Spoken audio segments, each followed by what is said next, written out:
boa noite todo mundo que está em casa. Hoje a gente inicia a nossa live com algumas pessoas no salão. Aqui na Casa da Caridade também está tendo live presencial. Então nós temos na base de 65 pessoas hoje no salão que vieram me fazer companhia e eu também tenho a companhia de vocês aí em casa. Primeiro eu quero agradecer o sucesso da festa junina aqui da Casa da Caridade. Eu acho que eu ainda não tinha falado para vocês, mas foi um sucesso, a gente conseguiu vender todos os kits. Quero agradecer a vocês porque esse mês a gente conseguiu a meta das cestas básicas também, das doações. Os projetos estão andando muito bem, atualmente nós estamos com 17 projetos, então eu quero agradecer imensamente a vocês. Eu sei que eu fiquei um tempo fora do YouTube, mas eu estou sempre presente no Instagram. Se você tiver Instagram, vai lá no @InácioDaniel oficial e aí entra para ver a casa, para ver meu dia a dia, para ver as entradas no Instagram. Eu sempre entro da minha casa ou aqui da Casa da Caridade, tá bom? Então eu sei que já tem um monte de gente de fora, eu recebi todos os recados. Eu quero agradecer porque eu recebi um presente de uma família, do Giovanni, eu recebi a Sagrada Família que vocês restauraram para mim, eu recebi todas as cartas. Então, gente, tudo que vocês enviam para casa passa necessariamente por mim. E aí, se não é nada, se é algo que eu não posso ficar, vai para o bazar. E se é algo que é pessoal, que tem simbologia, ou então fica aqui na casa ou vai comigo para a minha casa, tá bom? Então, muito, muito, muito obrigada a todo mundo. A live de hoje vai ser muito simples. Vocês sabem que a gente sempre anda naquele impasse de saber qual é o tema que vai se aplicar numa live. Mas na live de hoje, eu acabei por decidir, por repetir uma aula. Não é bem repetir, mas é dar continuidade a uma aula que eu comecei no curso aqui da Casa da Caridade. Como vocês sabem, semana passada nós demos abertura ao primeiro curso da casa sobre o Espiritismo, sobre a doutrina espírita, para aquelas pessoas que têm interesse em participar da doutrina espírita, em conhecer. Então a gente abriu para a casa, para católicos, evangélicos, enfim, todas as religiões, para que eles pudessem vir aqui na casa um pouquinho, se familiarizar com a doutrina, me conhecer, conhecer a casa e fazer esse curso junto conosco. Então a gente deu a abertura e eu abri a primeira aula. Eu tenho uma cadeira nesse curso, então eu aplico a aula 3 vezes durante esse curso. E depois nós temos outras pessoas que aplicam. Mas eu apliquei a primeira aula e a minha primeira aula foi muito abrangente, porque eu queria mostrar que o Espiritismo ele é muito mais além do que as doutrinas que nós estudamos, do que algumas regras que nós estabelecemos. O Espiritismo é algo muito grandioso e para alguns não é considerado religião. Há sempre essa discussão se é religião, se é uma doutrina, mas cada espírita encara a doutrina da melhor forma que lhe convém. Então, alguns acreditam ser religião, outros acreditam ser doutrina. A minha opinião é que é uma doutrina baseada no amor, na caridade, na fé e no perdão. E para mim, para a Mayra, o Espiritismo vai muito além da codificação kardeciana ou de outras codificações. O Espiritismo, para mim, é entendido como algo muito maior do que a gente consegue ler ou ver. O Espiritismo, para mim, nasce lá com Jesus Cristo, nasce lá no momento em que ele dá o ar da graça, no momento em que ele vem para o Novo Testamento dando a graça. Mas nós sabemos que já existiam fenômenos mediúnicos no Velho Testamento e muito, muito, muito antes disso, em outros povos, nos maias, nos incas. Então nós sabemos já que a mediunidade não é um objeto de uma religião específica ou de uma doutrina específica. Mas então com a aula eu tentava mostrar para as pessoas que o que mais desestimula a você aprender os novos fatos, a você entender novos caminhos, é o preconceito. Você não precisa deixar de ser católico, evangélico ou qualquer religião para conhecer um pouco do Espiritismo. O Espiritismo acaba sendo uma verdade que pode te desvelar os olhos, uma verdade que pode te salvar de alguns sofrimentos que você passa a vida sem saber explicar. Na realidade, a gente nunca sabe explicar o porquê da passagem, da vulgo morte, O porquê que seu filho morreu, porquê que meu marido morreu, porquê o Covid levou, Assim a gente sempre se pergunta. E algumas religiões deixam muitas lacunas para essa explicação. A simples explicação de que porque Deus quer, muitas vezes não é agradável aos olhos daqueles que estão sofrendo. Acolher um coração que está sofredor apenas dizendo porque Deus quer, é querer receber de resposta a seguinte questão de ser Deus um Deus vingador, um Deus que não tem cuidado com seus filhos porque Ele quer a morte. E o Espiritismo vem para explicar isso, que Deus não quer morte, que Deus não quer sofrimento, Deus não requer isso de nós, Ele requer aprendizados. E é daí porque algumas religiões dizem que nós aprendemos ou pelo amor ou pela dor. É a lição que é repetida durante encarnações para que a gente aprenda. E aí você pode estar se perguntando agora, mas que lição dolorida, que lição sofrida. Mas as lições são assim, se elas fossem fáceis e agradáveis, a gente não conseguiria ultrapassá-las, a gente não daria valor a ultrapassá-las. Então o Espiritismo vem sim como uma grande revelação para abrir os nossos olhos, para nos mostrar que existem outras explicações, outros caminhos, e tudo isso coadunado com o amor, com a paciência, com a resiliência. Hoje em dia está muito normal que a gente fale sobre gratidão e sobre amor. A coisa mais normal do mundo é o eu te amo e gratidão. Porque muitas vezes nós colocamos isso em palavras e nós não sabemos sentir, na verdade, o que é que acontece. No momento que você fala gratidão, o que você está tentando dizer muitas vezes é obrigada. É simples assim. Mas você usa gratidão. E essas palavras de forte significado têm perdido o momento certo de se usar. O Espiritismo vem para te mostrar exatamente isso, exatamente como você ser grato no momento de sofrimento. Porque você ser grato no momento de felicidade, no momento de grandes conquistas, é tranquilo, é normal, é bom.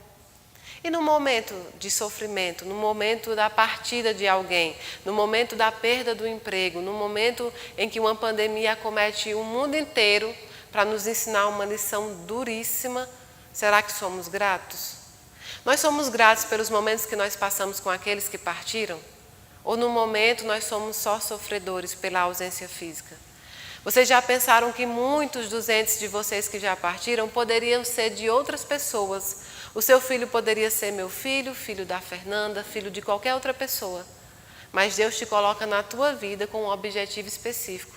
O momento que ele parte não está nas tuas mãos. O momento que ninguém parte está nas mãos próprias, nem dos parentes, nem dos amores.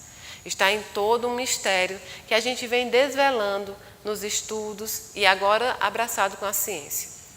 Primeira coisa, antes que alguém que esteja em casa me assistindo ou aqui comece a se questionar, para os cientistas materialistas tradicionais, o Espiritismo não é, assim como todas as outras religiões, considerado uma ciência.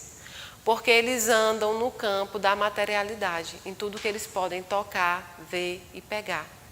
Eles têm o ser humano apenas como algo material, formado pelo cérebro e guiado por ele. Então, a espiritualidade, o que existe após a morte, se existe ou não, eles nem chegam a discutir. Para eles não existe. Então, se você partir do princípio dessa ciência pura e tradicional, você nunca vai ter a explicação que você pode um dia querer ter. Kardec já vinha dizendo no Livro dos Espíritos, logo quando ele começa, que jamais a ciência vai conseguir explicar a espiritualidade, porque não é dada à humanidade entender de tudo. Somente Deus pode entender de tudo e pode saber de tudo. E é necessário que nós tenhamos essa dúvida, e é necessário que nós tenhamos essas pequenas questões na cabeça, porque nos faz ser melhor por algo que nós não sabemos se existe. E essa é a verdadeira melhora. Porque se houvesse um portal aberto entre o mundo material e o mundo dos espíritos, todos nós, sem exceção, iríamos acreditar. E isso ia facilitar para que a gente desse alguns passos que nós deveríamos dar, porque nós queremos, não porque existe algo após. Deus requer de nós esse amor, né, nessa fé. Então o Espiritismo é uma questão de fé. A única questão é que ele também abraça a ciência no que lhe convém. Ele abraça a ciência no que se pode ser explicado. Ele abraça a ciência no que pode elucidar muitos fatos. Kardec era cientista, professor de faculdade. Então eu começava dizendo isso para eles, para que eles entendessem que o fato de você professar a fé em determinada religião não te tira a obrigação de estudar. E quando Kardec dizia instruí-vos, é porque é necessário, o estudo se faz necessário a qualquer um que queira aprender uma fé, uma religião, que queira andar num caminho. Porque hoje em dia também é normal nós nos dizermos católicos, evangélicos, umbandistas e por aí vai, mas nós nunca vamos ao templo ou nós nunca estudamos em casa. E você pode dizer, Mayra, eu posso ser católico sem ir na igreja. Pode tranquilamente, porque eu sempre digo aqui, templos de pedras ruirão. O verdadeiro templo está dentro de você. E nisso eu concordo plenamente. Mas o que você não pode sair é dos preceitos essenciais que a sua religião prega. Você deve fazer o que você fala, você deve fazer o que você ensina, né? Então, quando a gente começa a falar no Espiritismo, a gente pensa logo em Kardec. 1857, Kardec lança o Livro dos Espíritos, então a gente começa a falar num precursor do Espiritismo em Kardec. Quando na realidade existem muitos precursores das ideias espíritas. Do Espiritismo realmente é Kardec que dá essa denominação e começa a criar, a codificar a doutrina, foi dali.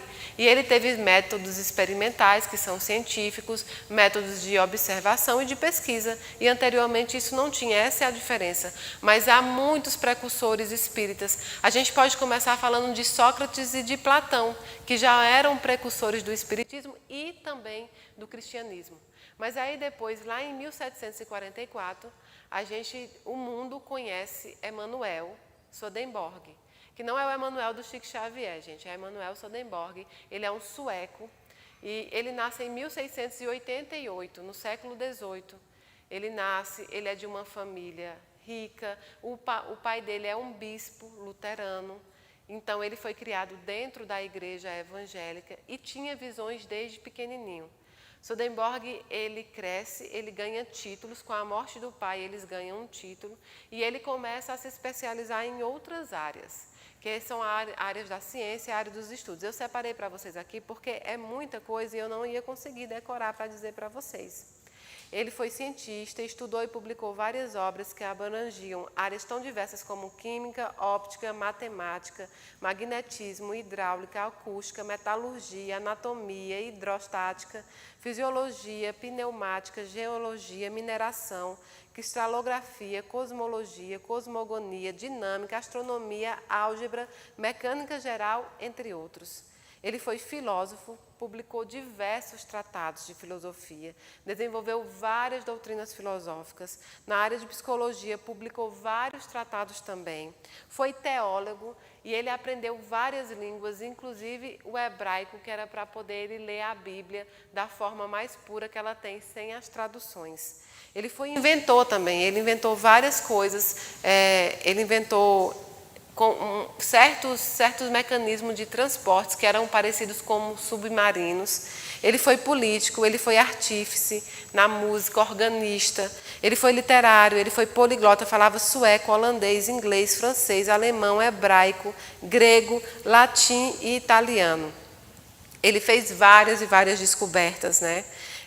Sobre os cérebros e os pulmões. Ele descobriu que tem um movimento regular com o do coração. Ele criou a máquina de elevação de minério, o alto forno, que era de siderurgia do minério de ferro, teoria atômica, hipótese nebular, máquinas de transporte e içamento, estrutura da mente, máquina de voar nos ares, desenho da máquina voadora, que hoje seria o avião, métodos astronômicos e estruturas cerebrais.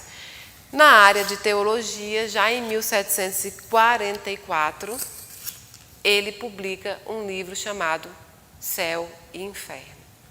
E aqueles que conhecem a doutrina espírita sabem que em 1865, Kardec também codifica e publica o livro Céu e Inferno.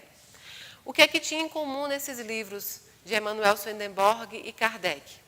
Algumas teorias que Swedenborg já apoiava naquela época foram apoiadas e codificadas pelo espiritismo kardecista, como a existência de escolas, de templos espirituais lá no outro plano, a existência de casas onde as famílias viviam lá no outro plano também, centro de convenções para reuniões. Ele também dizia que não importava a sua religião quando você chegava no outro plano, o que de fato é verdade e a gente sabe disso. Emanuel Swedenborg também dizia que lá existiam casamentos. Aí, quem está pensando em separar aqui, nem adianta, viu? Vão aguentando, porque é isso aí.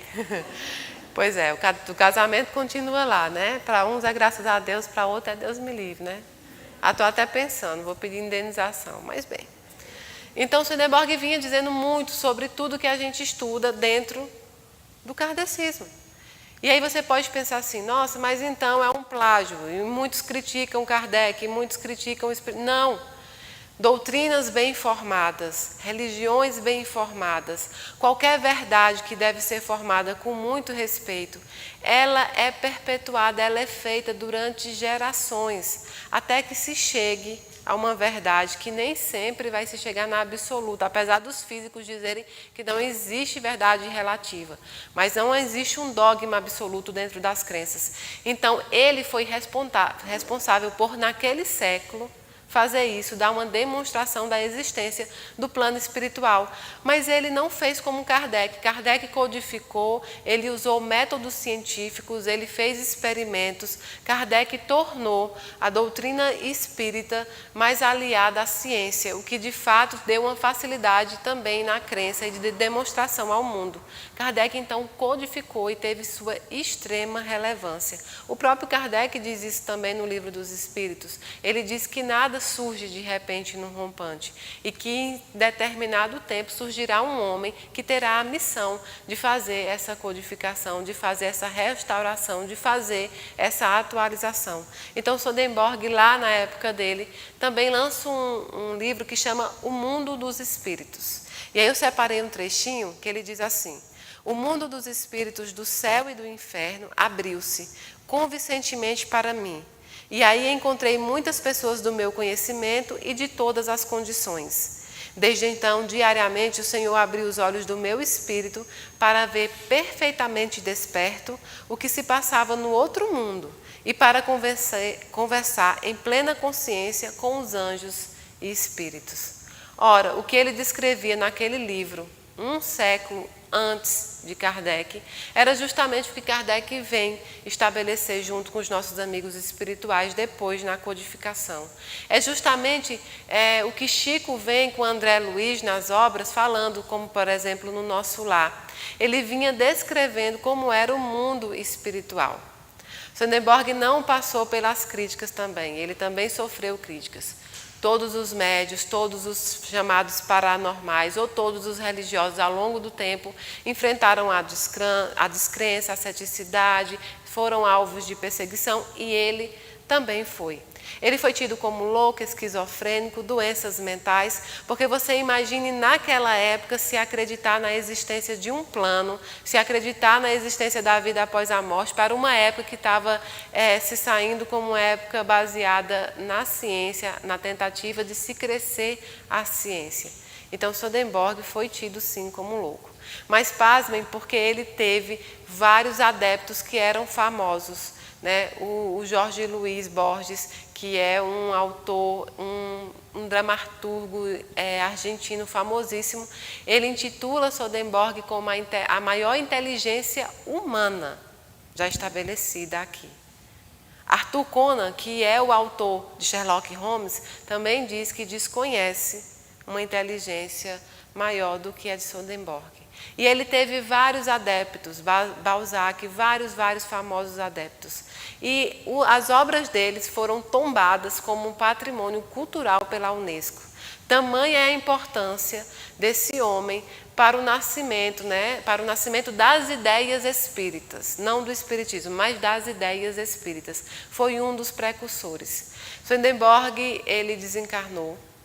E logo depois tiveram notícias de um jovem médio que recebeu ele como mentor. A importância dele era tamanha que ele participa nos prelegômenos dos livros dos Espíritos como um participante, integrante da equipe do Espírito da Verdade. Se vocês pegarem o livro dos Espíritos, está lá o nome de Swedenborg. Tempos depois, numa obra do Céu e Inferno de Kardec, ele, através dos médios, entrevista Swedenborg também. E é bom que vocês derem uma olhada lá também, porque é bem interessante. Algumas coisas que Swedenborg falava antes, ele retifica, e algumas coisas ele ratifica nessa entrevista. Está na Revista Espírita, é no ensaio de uma revista espírita que tem isso.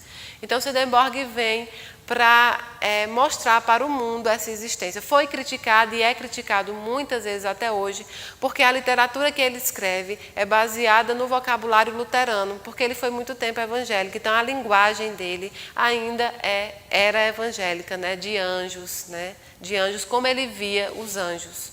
E aí depois ele escreve dizendo que na realidade não existia anjos ou demônios. O que existiam eram pessoas que passaram desta vida para outra, e é o que a gente crê, nós espíritas, cremos hoje em dia com a codificação, com Chico Xavier, com Divaldo Franco. E por mais que muitos queiram criticar ou querendo dizer assim, olha, não tem nada a ver, tem sim.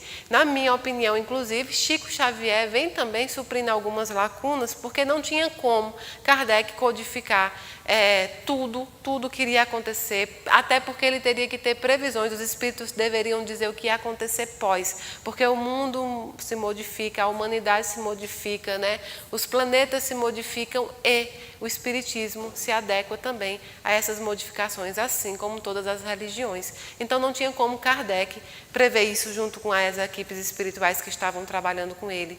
Então, na minha crença, Chico vem para isso. Chico vem para mostrar uma realidade já da nossa época, na visão dos espíritos, e logo depois de Chico permanece Divaldo, falando sobre assuntos modernos, sobre assuntos atuais, pela visão dos espíritos. Swedenborg tem várias passagens interessantíssimas, onde ele estava a 485 quilômetros da cidade de Estocolmo e ele estava a jantar com 15 pessoas.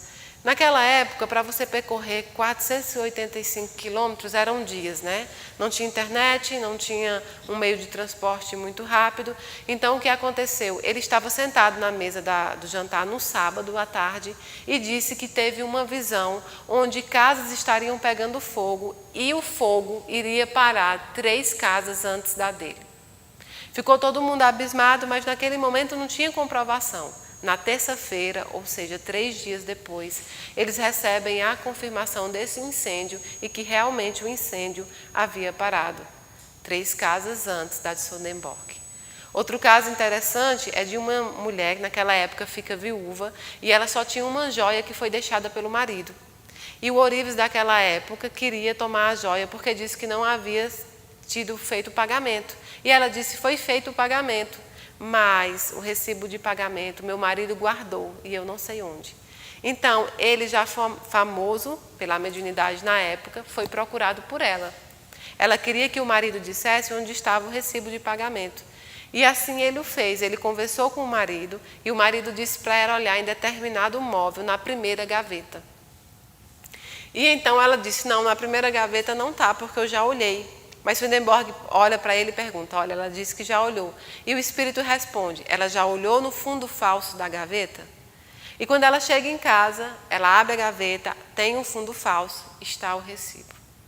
Então foram várias passagens dele assim, ele é interessantíssimo, é bom que vocês também em casa e aqui possam ler sobre ele, para que vocês vejam de onde tem o nascimento da doutrina espírita, o nascimento das ideias espíritas, pelo menos, que não é tão novo, porque muitos de outras religiões nos criticam porque dizem que somos uma doutrina nova. Nós não somos uma doutrina nova, nós codificamos há pouco tempo, mas nós somos uma doutrina que vem há milênios e milênios de anos, porque nós viemos da mediunidade, do acesso à mediunidade, e a gente vê que até na Bíblia, nas passagens bíblicas, existe muita mediunidade, de Moisés a Samuel, ao próprio Jesus.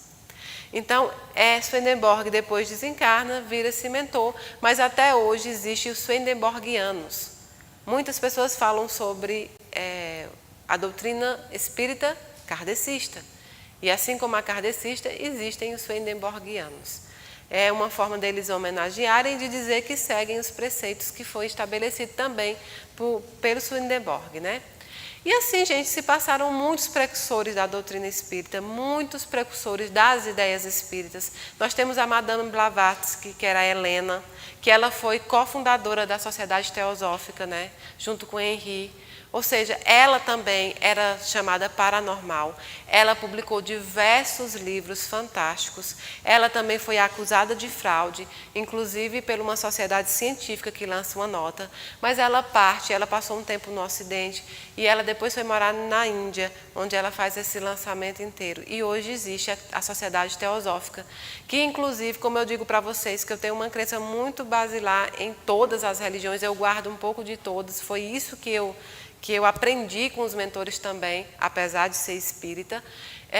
Isso eu guardo da teosófica, né? Porque eles dizem que certos conhecimentos não são de objeto específico das religiões, são objetos de toda a humanidade. Então ela vinha ensinando isso também e é uma das precursoras também das ideias espíritas. Então são variados e cada um com sua história mais bonita do que a outra. O que é importante, e nessa palestra também o que eu quis demonstrar para vocês, é que se faz necessário abrir a cabeça, abrir a mente, expandir a consciência, a se aprender de um tudo. Você não pode criticar o que você não conhece, e até para criticar o que você conhece, você precisa ter bases e fundamentos. Mas na realidade, eu digo para vocês abrirem a cabeça e a consciência, não é para crítica, é porque com isso você expande a inteligência, o conhecimento e o espiritual. É tão bonito ver quando você começa a reparar que você é um ser espiritual, né? Você não é um corpo, você é um espírito presente num corpo, que esse corpo é material e momentâneo, que isso vai passar. Quando você começa a aprender a lidar com você mesmo como um ser espiritual, muitos dos seus problemas diminuem e alguns até se esvaem de vez. Então tem outras partes que vocês também podem estudar, que é interessantíssimo, que é a ciência, a física quântica. Ela vem ganhando nome e renome em vários cientistas físicos, PhDs em físicas. Ela vem explicando a importância do passe, como é que se dá o passe, os experimentos de Vladimir Poponin com Gary Avec. Nós temos Hélio Couto no Brasil, nós temos Laércio no Brasil, nós temos o Ami Goswami, que vem lançando vários livros que também são de brilhante elucidação, e eles vêm nos mostrando a relação mesmo entre a ciência e a espiritualidade. Inclusive, um dos livros do Ami é Espiritualidade Quântica. Ele vem nos demonstrando como a ciência está atrelada à espiritualidade e pode sim ser explicada alguns dos nossos chamados fenômenos, né, que a gente diz, como o passe, como várias outras coisas, a própria mediunidade, a vidência, tudo isso pode ser explicado por meio da física quântica.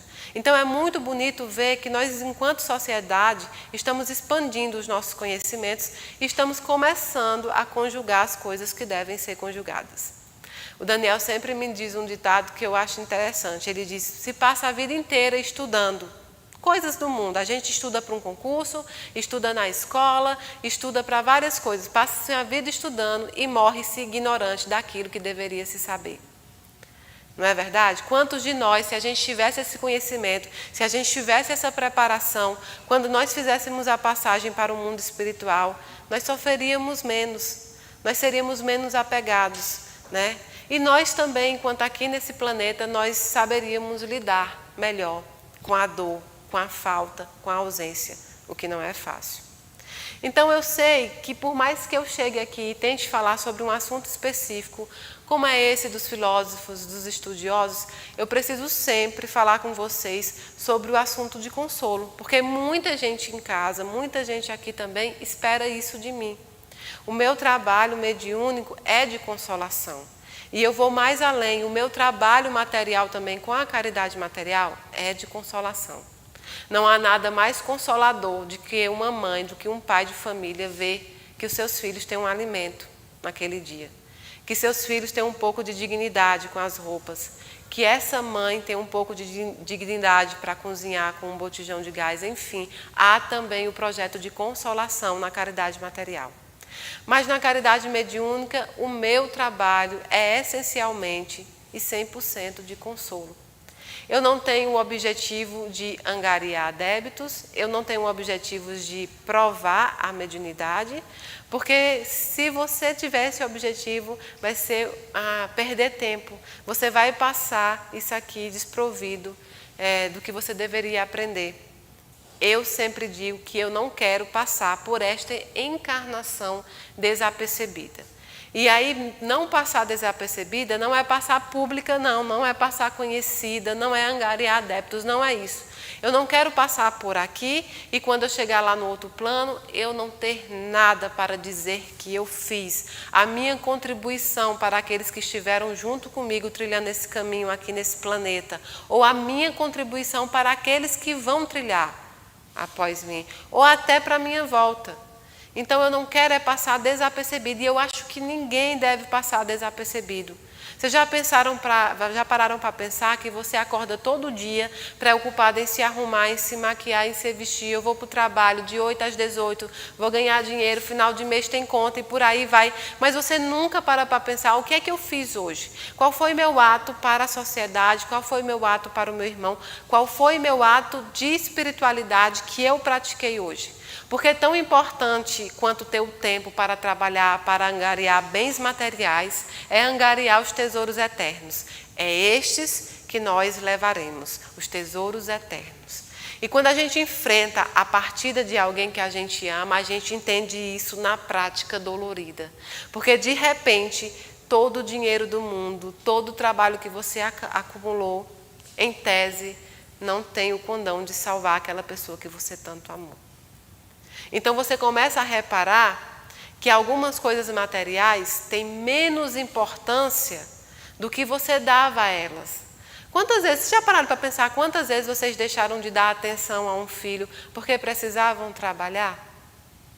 Aí você fala, Mayra, mas eu preciso sustentar. Lógico, nós vivemos num mundo material, precisamos passar por ele como matéria também. Precisamos trabalhar, precisamos ter nossos empregos, precisamos ter dignidade para sustentar os nossos filhos. Mas nós não somos escravos do dinheiro. Nós não somos escravos dos bens que nós juntamos. Nós precisamos dar a importância a cada coisa que ela tem, a verdadeira importância. Então, quando nós paramos para pensar nisso, nós acabamos vendo que boa parte da nossa vida, nós passamos assim num relógio, nós passamos roboticamente. Vou acordar, vou trabalhar, vou acordar, vou trabalhar. É muito normal isso. E a gente não para pensar que estamos perdendo tempo precioso. Porque, sim, só se vive essa vida uma vez. Aí você vai dizer, pronto, agora endoidou. Prega o espiritismo, está mandando eu viver a vida loucamente. Porque... Não, essa vida, essa encarnação, você só vive essa vez. As próximas que você virá, se tiver que vir, serão outras. O seu filho, que foi seu filho hoje, pode ser sua avó, sua mãe, seu amigo mais chegado. Pode ser que vocês não tenham uma conexão mais íntima como tiveram nessa. Pode ser que não se encontrem. Então, essa vida é só essa. Então, a gente tem que aprender a dar valor às coisas que devem ser valorizadas e preço àquelas que devem ser pagas. E não a confusão. Hoje a gente dá preço a que deveria dar valor. Valor e preço são coisas totalmente diferentes, principalmente na área espiritual. Eu falava para algumas mães que me procuraram que alguns dos filhos partem em tenra-idade. É muito difícil. Os filhos acabam indo com 13 anos, como é o caso desse garotinho que eu falei que está aqui perto de mim. Então, é João Vitor, então ele partiu com 13 anos. Ele partiu numa idade pequena. Se você for pensar, a vivência dele foi pouca. Então, nós nunca estamos preparados para entregar um filho à pátria espiritual. E qualquer que seja o motivo, é dolorido. Qualquer que seja o motivo, não aplaca a dor. Então, o que é que a gente está ensinando para os nossos filhos, para que eles levem também para essa pátria espiritual? Porque se a gente ensinar só, seja bem-sucedido, seja médico, seja isso, seja aquilo, e ele desencarnar com 13 anos, ele não vai conseguir cumprir esse objetivo que você queria dar. Mas você deu amor, você deu carinho, você ensinou, você mostrou o caminho, você disse, olha meu filho, tem um Deus que te ama muito e eu vou sempre te amar, para a minha eternidade eu estou aqui. Então é isso, você ensinou o que ele deveria aprender. E quando ele partir para a pátria espiritual, ele vai levar os tesouros que ele angariou aqui, que foi os seus ensinamentos. Parem com as bobagens de brigas. bestas. E aqui não é uma religiosa falando, é um ser humano que também tem brigas, e brigas familiares, e enfim. Porque a nossa vida é feita disso, né? É feita muitas vezes de entrar em atrito, e principalmente com as pessoas que nós amamos. Você já viu que você briga mais com quem você ama? Porque ele está ali perto, né? Já viu marido e mulher, esposa, esposo, dois esposos, enfim, já viu? A gente briga. E a gente desconta em quem? Nele. A gente briga com mãe, a gente briga com pai, a gente briga com sogra. A minha sabe muito bem disso. Não é? A gente briga, mas as coisas passam. O tempo passa muito rápido. E aí, quando desencarna, você precisa procurar, se você tiver a fé, se você tiver a bênção de acreditar, porque ter fé é uma bênção. Eu tenho muito, na verdade, o que eu tenho é um desespero interno quando as pessoas não creem. Não é por conta da religião em si. Ora, elas não creem na Mayra, não creem no Espiritismo. Não é isso. É que eu fico pensando como é triste a vida de quem não tem uma crença firme que a vida continua depois dessa matéria aqui. Como pode alguém achar que um Deus tão bondoso, tão amoroso, te dá um filho, te dá um marido, uma esposa, enfim, te dá uma mãe, e de repente ela parte para a pátria espiritual e você nunca mais vai ter o contato com ele. Olha que coisa triste achar que morreu, acabou. As pessoas só verdadeiramente morrem, e aí sim existe a palavra morte, quando você esquece delas. Você é capaz de matar pessoas encarnadas, aquela história de matar em vida. Há mortes em vida. Quando você esquece dessas pessoas, elas estão mortas. Quando os parentes de vocês, os amores de vocês partem e vocês fazem questão de esquecer, aí sim eles estão mortos. Fora isso, eles continuam vivos, presentes na vida de vocês, presentes dentro de casa, no perfume, no café, né? E aí depois vocês querem um perdão ou querem dar um perdão e aí fica o quê? Com mais dificuldade. Você vai precisar procurar um médium e vai precisar acreditar no que aquele médium ou aquele paranormal ou sensitivo ou como quiser chamar, falem para você. Olha que coisa. E você perdeu a oportunidade de beijar, de abraçar, de amar, de dizer eu te amo. Agora tem o outro lado também, tá, gente? Todo mundo que perde alguém, todo mundo que a pessoa parte primeiro, tem esse sentimento de que não beijou o suficiente, que não abraçou o suficiente. Isso é normal, porque a gente quer sempre mais. O que é bom, a gente quer perto. Nossa, existe coisa melhor. Se vocês conseguirem me responder, mas existe coisa melhor do que cheiro de filho? Não existe. O cheiro do filho da gente é uma coisa fenomenal. Assim como o cheiro da comida da mãe da gente, o cheiro do talco que a avó usava. Não há. São essas as lembranças que ficam permanentemente no nosso espírito. E aí eu já não falo mais que fica em coração. Sabe onde é que está o amor daquelas pessoas que partem e o amor daquelas pessoas que entregam alguém de volta à pátria espiritual? No espírito, não é no coração. Porque o coração, quando você desencarnar, vai parar. Ele fica obsoleto e acabou. O espírito leva tudo aquilo, todas aquelas memórias impregnadas.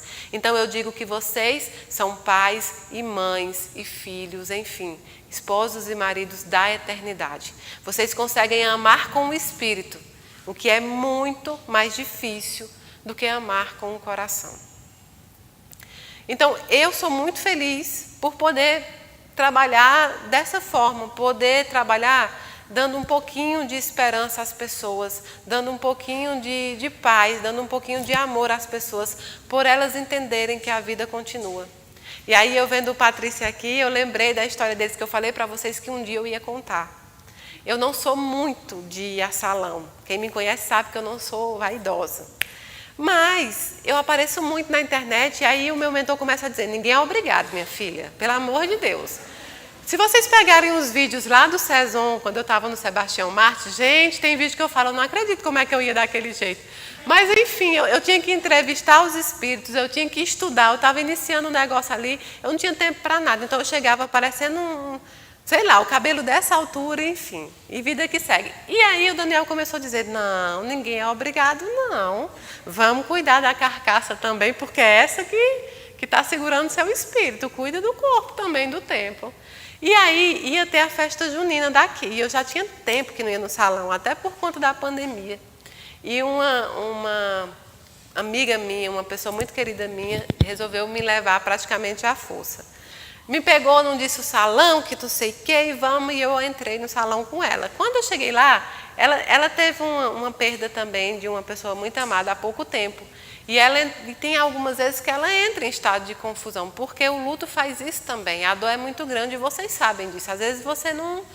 E está muito recente o dela. E aí ela disse assim, porque eu tenho o melhor cabeleireiro, o Patrício. Aí eu falei, ora, então vamos cortar o cabelo, fazer algum... Cortar entre aspas, porque eu não posso ainda, né? Então vamos, Esté. Quando nós chegamos lá, nós sentamos na cadeira. Esse rapaz que está sentado aqui, esse menino bonito, veio. Todo simpático, todo feliz e tal, me atendeu super bem. Eu estava com um livro na mão, que eu ia ler, porque eu achei que ia demorar séculos, né? E aí eu olho para o espelho, ele olha para mim e fala assim, olha, ué, você não é a menina lá do YouTube? Eu falei, sou, meu marido te acompanha. Como é o nome do seu marido? Aí ele fala o nome do marido. Aí eu já respirei meio fundo por causa da dona Anita, porque aí eu já conheci ela, eu falei, não tem... E o nome do filho dela não é muito normal, assim, não é uma coisa João, José. Eu falei, não, tem uma coisa errada. Aí eu olhei para ele de novo, ele botou uma tinta no meu cabelo e sai. E aí a mãe dele chega e fala assim, não é Patrício, é tal. Ela fala o nome dele mesmo, que ele não gosta que fala o nome. Não é Patrício, é tal nome. Eu falei, não, tá, é Patrício. Aí eu olhei para a Esté e falei assim, rapaz, ela entrou em confusão, ela veio no salão errado. Aí eu falo assim, Esté, você tem certeza que o nome desse menino é Patrício? Tenho absoluta, Mayra, eu conheço ele desde 2005, não sei o quê. Eu falei, essa menina me trouxe para o cabeleireiro errado, agora vai lá, cabelo até umas horas aqui, que eu não sei nem como é que vai ser. Esté, tá errado, o nome dele não é Patrício. E fui lavar o cabelo com outra menina. Aí ela com medo, ela não é Patrício, sim. Aí ela, quando ele chega, eu só escutei o grito dela, né? Patrício, qual é o seu nome mesmo? Posso te fazer uma pergunta pessoal? Aí ele fala, meu nome é tal, mas eu não gosto, eu me conheço como Patrício e tudo. Aí pronto, começou a confusão no salão, porque aí eu vou falar para ele os recados da mãe, da sogra, que participaram do casamento, que está tudo bem, que não sei o quê, e falando o nome do cunhado, do Rômulo, e pau quebrando lá, eu comecei a dar recado no salão, Mayra sendo Mayra. A menina que estava fazendo minha unha, ela errou a unha 10 vezes, de verdade, ela chorava e errava a unha, tadinha, e ela tirava o esmalte e errava a unha, e aí chorava, ai meu Deus... E era evangélica, então para ela era uma surpresa muito grande. Daqui a pouco ela começou, eu queria tanto saber do meu paizinho, e errando a unha. Até uma hora que ele terminou meu cabelo e ela estava na unha. Aí eu falei assim, deixa aí a unha, mulher. Em casa eu resolvo sair. Claro que eu nunca resolvi, teve que fazer outra, mas foi uma situação muito legal, foi agradável também, porque foi uma surpresa para todo mundo. Porque eu perguntei para a manicure, como é o nome desse cabeleireiro? É Patrício. Falei, gente, não é possível. Aí eu falei, Esté, olha só. Você já pensou se esse menino te mata, tu não sabe nem o nome do menino, se ele te agride qualquer coisa, tu não sabe, tu não tem nem como abrir um BO, criatura, como é que tu não sabe o nome do menino? Oxe, Mayra, eu só sei que era isso mesmo. Enfim, foi muito gratificante, eu acabei conhecendo ele, nos tornamos amigos, e o marido dele já me seguia, e eu já conhecia a dona Anita. Então já foi nada é por acaso, né? A gente sabe que nada é coincidência, nada é por acaso. Minha mediunidade é de aproximação. Eu dificilmente consigo ter uma aproximação com o espírito de alguém que nunca ouviu falar de mim, ou que nunca me viu, ou que nunca jogou nenhuma energia para mim nessa relação. Então é muito difícil, é proximidade. E eu sempre acabo encontrando as famílias, ou elas me encontrando ao longo da vida. Então, muitas vezes eu fiz isso, e é para tornar a coisa mais agradável e mostrar que ela é mais simples do que se parece. Eu não gosto de criar fantasias, para mim as coisas têm que ser simples, é assim. Existe um plano espiritual em que as pessoas se comunicam, tão como a gente se comunica aqui. E é isso, e são anjos também, não anjos como a gente quer determinar, anjos de asinhas, são anjos que passaram nas nossas vidas. São oportunidades que Deus nos dá de resolver problemas que ficaram aí pendentes, já pensou? Você acaba resolvendo problemas, acaba resolvendo situações, então assim, é muito gratificante trabalhar com isso. Quanto tempo? E aí, já passei, tá vendo? Então, antes de encerrar, gente... Eu já agradeci a vocês em casa, muito, muito, muito por tudo que vocês têm feito. A Casa da Caridade só está tendo esse trabalho fenomenal por conta de vocês, os doadores do Brasil inteiro. E não só aqueles que doam material, mas que doam oração, que nos ajudam, que compartilham. Então, muito, muito obrigado. Setembro vai iniciar, a gente recomeça com as cestas. São 1.041 famílias ajudadas, fora botijões de gás, enxovais. Enfim, são muitas, muitas pessoas. Foi dia do voluntário esses dias, eu fiz uma live no Instagram agradecendo. Então, eu uso o YouTube também para agradecer todos vocês. Todos os doadores também são voluntários. Agradecer os voluntários da Casa da Caridade, são 122 que se doam diariamente aqui também, fazendo comida, entregando enxoval, tá bom? Então, eu vou começar passando os recados que eu anotei das pessoas de casa, que foi a dona Areli Lilica.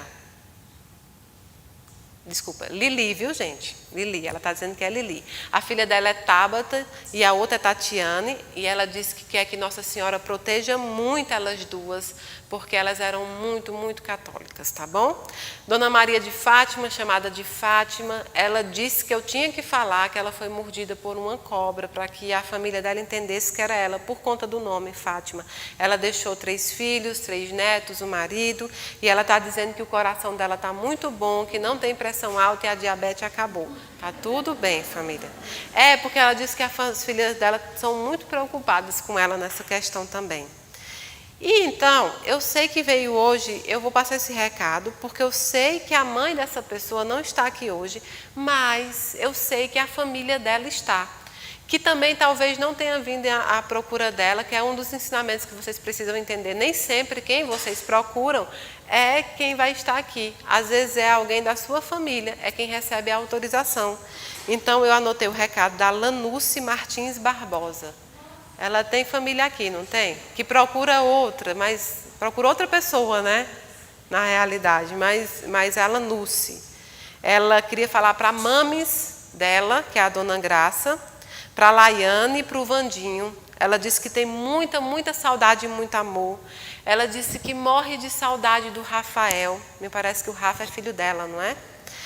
Muita, muita, muita saudade, que viu que ele está um rapaz enorme. Pede para o Flavinho cuidar muito dele. O Flavinho deve ser o pai. É o pai que ela está dizendo, é o pai. Então pede que o Flavinho cuide muito dele, continue cuidando, as avós. Ela quer que Dona Graça seja muito feliz, que a Dona Graça tire a tristeza do coração. Ela está bem, ela segue bem, ela não lembra nada e ela não busca justiça por nada.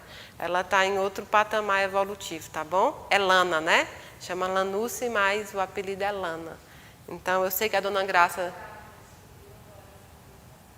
Não entendi. Ela vai ser tia. A Laiane está grávida, né? Beleza.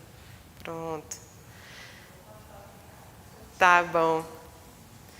Então, e aí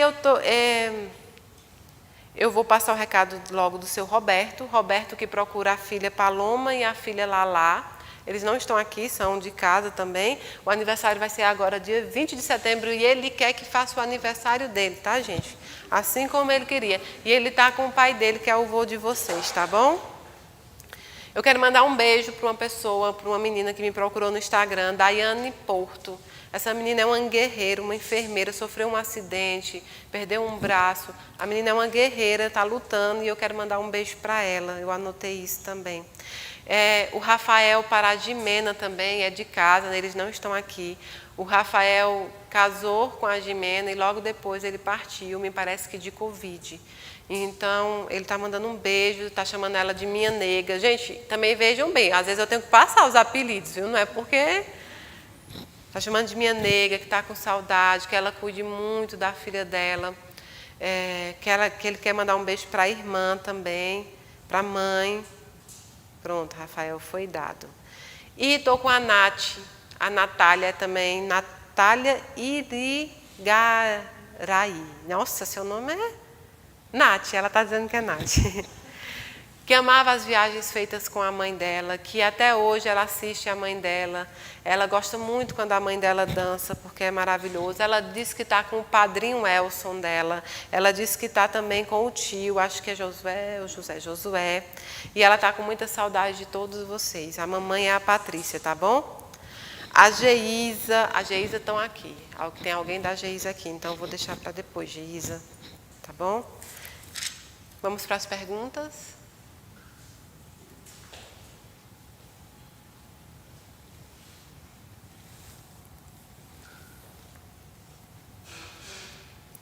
Regiane Furlan, um beijo, Regiane. Mayra, o Espírito sente quando acendemos uma vela em casa? Pronto, essa questão da vela é muito saudável de perguntar, porque existe todo um preconceito com a vela, principalmente quando você reafirma a doutrina espírita, quando você diz que é espírita como eu. Então há um preconceito com a vela, porque o espiritismo ele não tem amuletos e não acredita em rituais. Até aí tudo bem, não tem problema, porque não é um ritual. A vela, para mim, Mayra, é uma simbologia de luz. É como se eu estivesse dizendo para os espíritos, os meus amados, os meus amigos, que eu estou desejando muita luz, muita energia boa, muita energia amorosa. A vela, para mim, representa como se fosse um alarme que soa no relógio, uma lembrança. É como se eu estivesse demonstrando para eles que eu, daqui desse plano, estou conectada com eles e lembrando deles. Então, quando você acende uma vela com esse objetivo de amor, de lembrança, de dar força, de dar boas vibrações, eles veem sim que acende, eles recebem essas vibrações, eles escutam, né? E aqueles que em momento não têm autorização para estar junto a você, eles recebem essas notícias dos nossos amigos espirituais mais evoluídos. Vani, um beijo. O corpo e a mente dão um sinal que a pessoa vai desencarnar? Acho que ela quis perguntar assim, se a gente, quando vai desencarnar, recebe um sinal e a gente dá. Porque é normal nós conversarmos com outras pessoas e dizer assim, fulano antes de desencarnar parece que estava adivinhando. A gente não fala assim? Ele se despediu, ele andou um pouquinho. Tem gente que fala assim, é a melhora da morte, não é? Ele melhora e para depois... Não é que ele sente que vai desencarnar.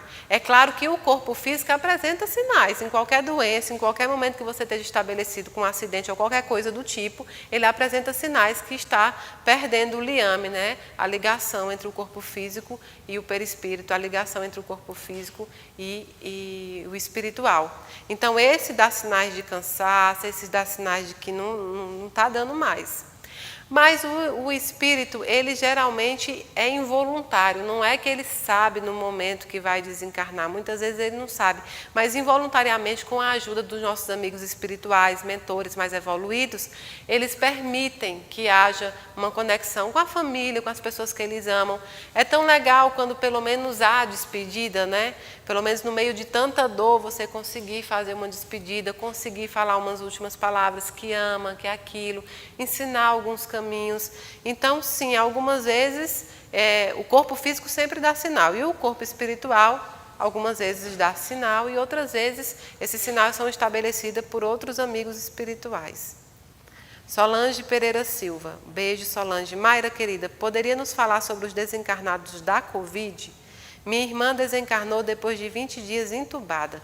Como se dá a recuperação?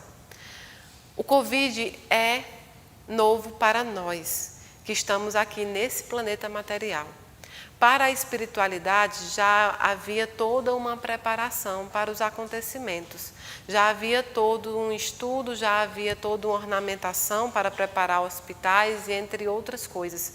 Então eles não foram pegos de surpresa. Eles sabiam da dificuldade que nós iríamos enfrentar com os desencarnes coletivos. Eles já estavam preparados para recebê-los. O paciente que morre de Covid, a pessoa que desencarna de Covid, é muito parecido também com outras doenças. Doenças como câncer, como outras doenças que você passa longo tempo em recuperação, então o seu corpo físico sofre muito com os remédios, com os tratamentos, com a intubação. E quando chega lá no plano espiritual, há todo um trabalho de desintoxicação feito por eles, há um trabalho de repouso, há um trabalho de restabelecimento, há um trabalho de adaptação. Qualquer um que parte aqui desse plano para o outro plano sofre esse trabalho de adaptação. Nem todos de desintoxicação. Aí vai depender do que o corpo físico sofreu. Mas os pacientes de Covid, gente, são assim como qualquer outro desencarnado. Eu sempre digo para vocês, para a gente não começar a honrar a memória daqueles que nós amamos, dando denominação. Daqui a pouco a pessoa não é mais a minha irmã. Ela não é mais o meu filho, não é mais o meu pai. É meu pai que morreu de Covid, minha irmã que morreu de Covid, meu filho que se suicidou, minha filha que teve um câncer. A gente acaba diminuindo eles pelo o movimento que foi feito o desencarne, pelo que eles desencarnaram. Então, não deem tanta importância a isso. O importante é as memórias que eles tiveram aqui, que eles deixaram. Outra coisa que a família se preocupa muito é com a dor, né? Será que sofreu? Será que sentiu dor? Será que...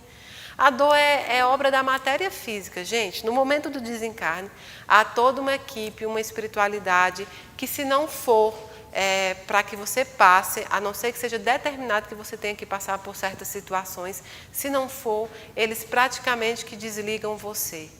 Existem relatos que aqueles cristãos que eram jogados na arena, vocês lembram? Eles eram jogados nas arenas para que os leões devorassem eles.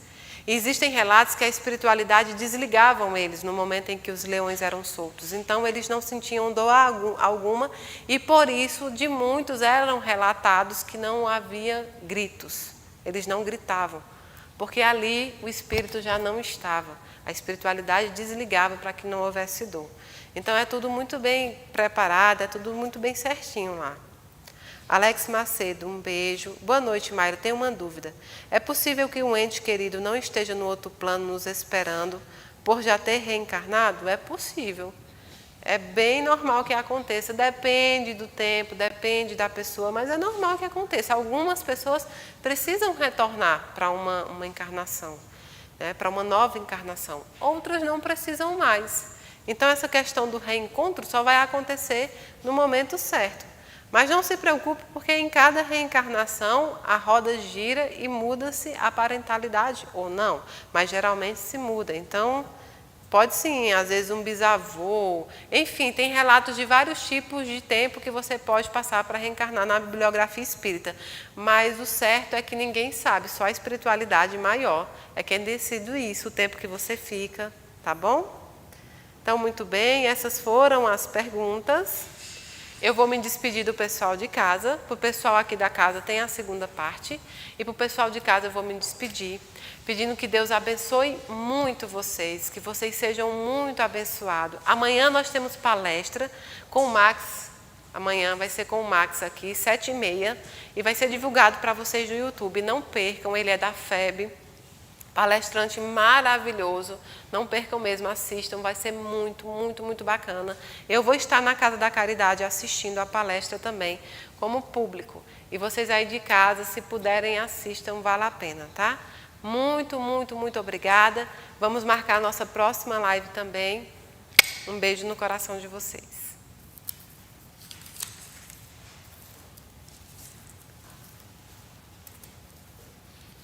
Everton, prepara os passistas, tá? Pronto, Cláudio? Nesse segundo momento, como eu disse para vocês que não